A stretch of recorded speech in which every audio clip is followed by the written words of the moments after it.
Magandang araw ng linggo po mga bayang karerista. Magbibigay na po tayo ng tip, giat impormasyon para sa araw na to, March 16, 2025. Tara!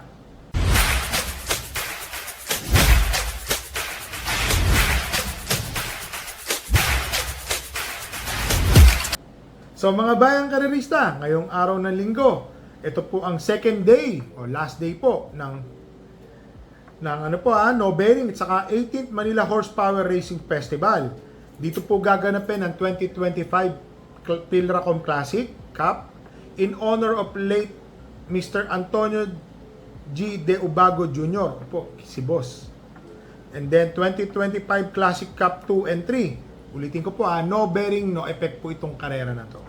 Ang start time po ng karera ay sa ganap na alas 2 ng hapon. Pakita ko lang po ang ating napakahirap na kopya.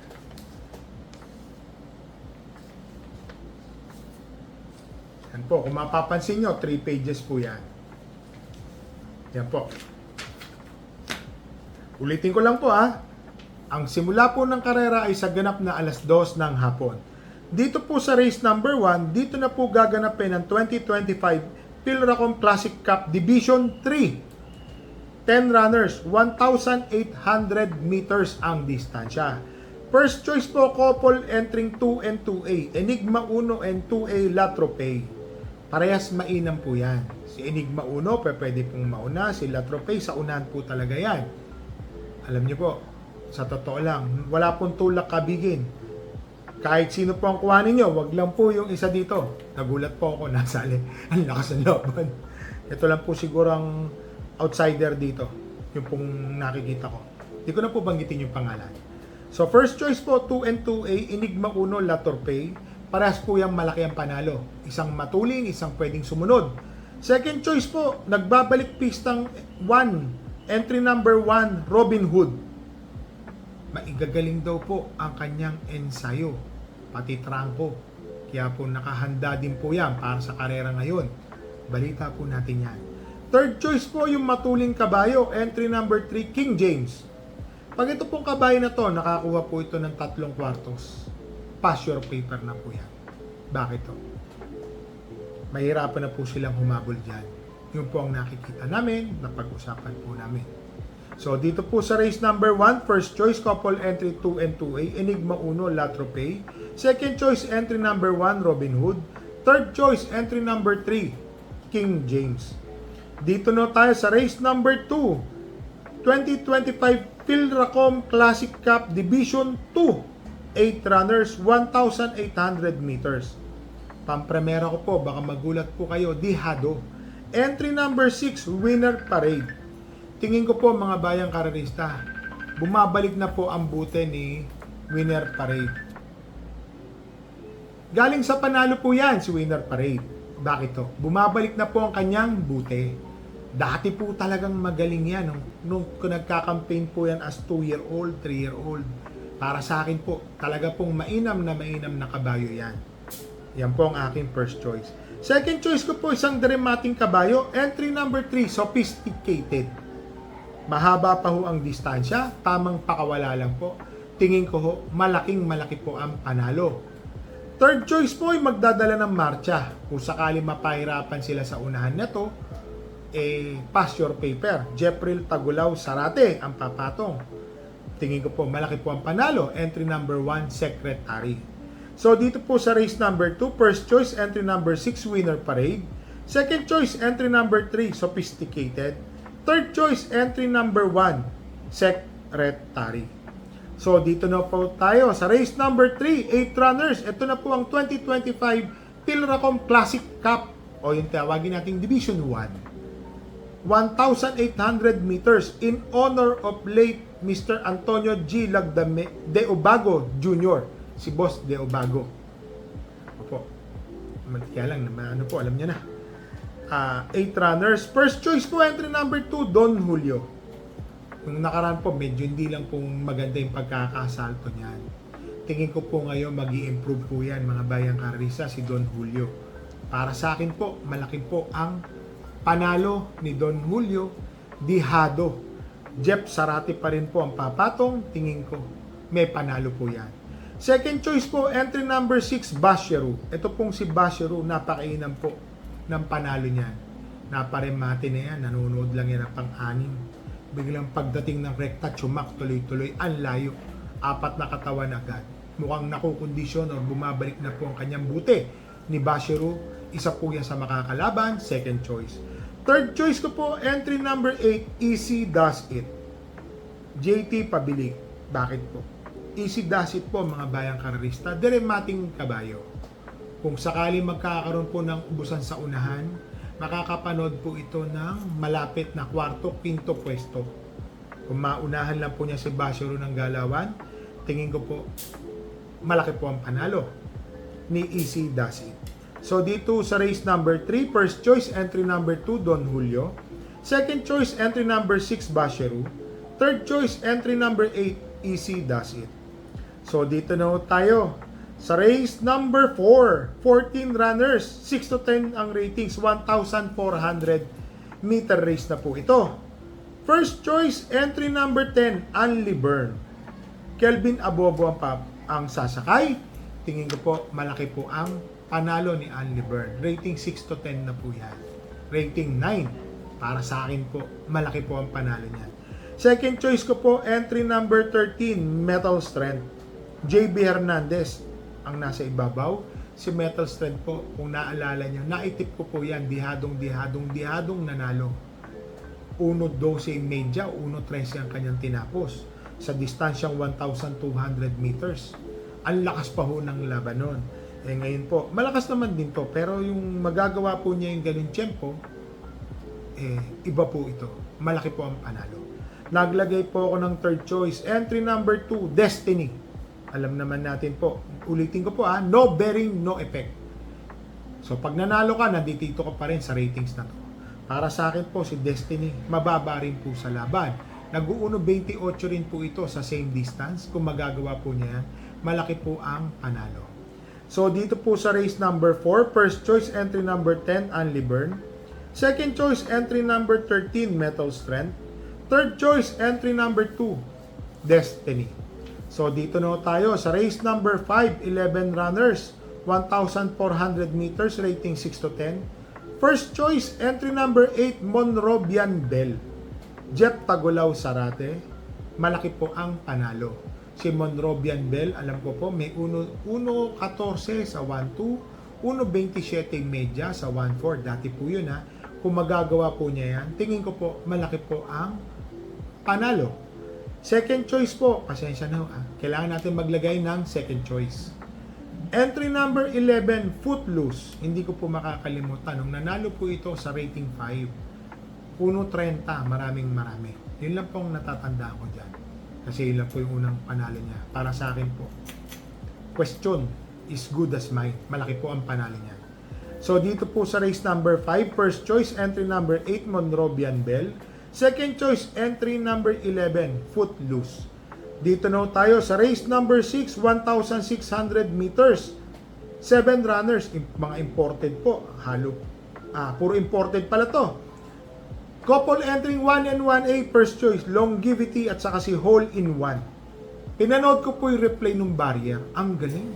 Nagulat po ako. Parehas magaling po yung kabayo po ni Boss Sandy Javier. Longevity, Hole in One, parehas nakapigil, 1.43, 1.42. Tingin ko po, malaki po ang panalo. Second choice po, couple entering 4 and 4A, Perfect Shot and Perfect Delight. Kabayo po ni Boss Jude Sevilla, Jeff Sarati po, at saka si Pabilik, JT Pabilik ang rider. Tingin ko po, parehas din pong may panalo. Naglagay po ako ng third choice, entry number 7, Daily Byrne. Bakit to? Baka makakalimutan po nila na meron pang isang veteran campaigner dito na Daily Byrne. May inam po ito. 1.40 rin po ang tiyempo niyan sa milya. Para sa akin po, may panalo rin po kahit papano si Daily Byrne. Third choice. So dito po sa race number 6, first choice, couple entering 1 and 1A, Longevity and Hole in One. Second choice, entry number 4 and 4A, Perfect Shot and Perfect Delight. Third choice, entry number 7, Daily Byrne. Dito na tayo sa race number 7, 1,400 meters, rating 22 to 27. 11 horses. First choice, entry number 6, Brown Pirate. Napangako po yan mga bayang karista tumakbo. May tiyempo po yan na 1.26 o 25 medya kung di po ako magkamali. Ang inam po ng pagkakadala at pagkakapanalo po niya noon. Tapos na talo po yan. Para sa akin po, first choice, entry number 6, Brown Pirate. Second choice ko po dito, isang imported, entry number 11, Viva de Oro. Ito pong si Viva de Oro, maganda po ang numero, nasa labas. Tingin ko po, i-rate na maganda to ni Villegas. Malaki po ang panalo ni Viva de Oro. Third choice, entry number 7, Modern Legacy. May buti po itong kabayo na to ha. Sama po natin mga bayang karabista. Dito po sa race number 7, first choice po, entry number 6, Brown Pirate. Second choice, entry number 11, Viva de Oro. Third choice, entry number 7, Modern Legacy. Now tayo sa race number 8, 1,400 meters, rating 34 to 39, 8 runners. First choice, entry number 6, Chulugan. Ang inam po mga bayang kararista, anak pala to ni Justify. Champion horse po yung father, yung stallion niya. Para sa akin po, mainam na mainam, Chulugan. Chuligan. Second choice po, 4 and 4A, Charge the Castle, and 4A, Save My Savings. Imported din po itong si Charge the Castle. May Save My Savings pa na matulin mga bayang kararista ha.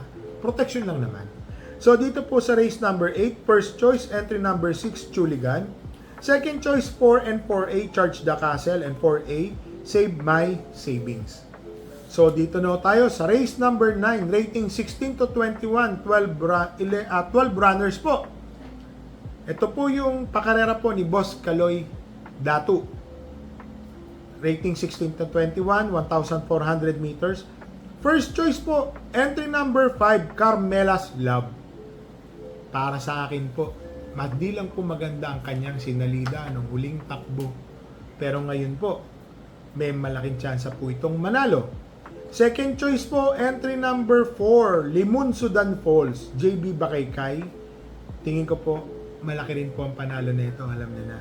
Lahat po ng kabayo ngayong karamihan, nakahanda po yan dahil no bearing po ngayong araw ng linggo.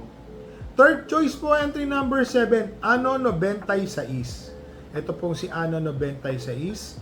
Tingin ko po ito, may inam, magaling, pwede pong manalo rin. So dito po sa race number 9, first choice, entry number 5, Carmela's Love. Second choice, entry number 4, Limon Sudan Falls. Third choice, entry number 7, Ano 96. So dito na tayo sa race number 10. 14 runners, 11 to 15 ang ratings po neto. First choice. So sa mga nagtitipid, pwede nyo po itong solohin. Entry number 2, Autumn Shower. No bearing po, tatandaan nyo. Para sa akin po, horse to beat po ito, entry number 2, Autumn Shower. Mainam na kabayo. Naglagay po ako ng second choice, mababa din po sa laban. Entry number 14, Sting. Kelvin Abobo po ang papatong, nasa kalabas-labas ang numero, maganda po ang kanyang numero. Isang nakakasunod. So para sa akin po, may tsamba naman po yan. So dito po sa race number 10, first choice, entry number 2, Autumn Shower. Second choice, entry number 14, Sting. So dito na tayo sa race number 11. Rating 16 to 21, 11 runners po.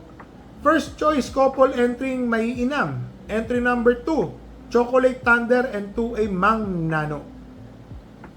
Para sa akin din po ulit, horse to beat po itong dalawang kabayo na to. Mainam parehas po ito. Si Mang Nano, alam naman natin, gumawa po ito ng 1.25. Tapos ka-couple entry niya si Chocolate Thunder, gumagawa din po ng ganung tempo. Para sa akin po, first choice, couple entry 2 and 2A, Chocolate Thunder, and 2A Mang Nano. Second choice, entry number 4, Full Control. Bakit to? Ang inam po ng panalo ni Full Control. Kung talagang totoong-totoo na po yung kanyang pinakita, bumabalik na po ang buti, mapapalaban po sila dito kay Full Control, second choice. So dito sa race number 11, first choice, couple entering 2 and 2A, Chocolate Thunder, 2A Mang Nano. Second choice, entry number 4, Full Control. So dito na tayo sa race number 12. 11 runners, rating 5 split placer, mga natitimbang at mga bagong baba po na kabayo. First choice, entry number 11, Srinagar. Baba din po sa laban. Another, kailangan lang po natin magproteksyon. Talaga pong mababa po sa laban si Srinagar. Tinalo po niyan dati yung mga kabayo ko. Si Doña Chichay, Bonnie Avenue, suki po niyan dati. Para sa akin po, napakababa po sa laban, mananalo. Malaki po ang panalo. Naglagay naman po ako ng second choice, alam niyo na. Entry number 6, Laba Walker. Ryan Basi po ang papatong. Tingin ko po may panalo po yan. Naglagay din po ako ng third choice. Ito pong entry number 2, Cool Mom. 2A Cool Mom. Isa rin po ito sa may panalo. Tingin ko po may malaki po ang panalo na ito ni Cool Mom, mga bayang karerista. Sama po natin yan. Alam niya na mga bayang karerista. Ang karera po, iba. So dito po sa race number 12, first choice, entry number 11, Srinagar. Second choice, entry number 6, Laba Walker. Third choice, 2 and 2A, Misha and 2A, Cool Mom. So mga bayang karerista, pakita ko lang po ulit ang ating kopya. Alas 2 po ng hapon ang start ng karera. Ito po, first page, second page, third page. 12 races po yan. So, ngayong araw ng linggo po, papunta po tayo dyan sa karerahan para sumuporta sa pakarera po ng Manila Horsepower at sa kung magiging kumpare po natin na si Boss Kaloy Datu. So mga bayang karerista ha, parati ko po sa inyo sinasabi. Bet small, win big, bet big, lose big. Magdala po tayo ng payong at tubig na maiinom. Alam nyo na, sobrang init po ngayon mga bayang karerista. So mga bayang karerista, ingat po tayo. Happy racing po sa inyong lahat and stay safe po.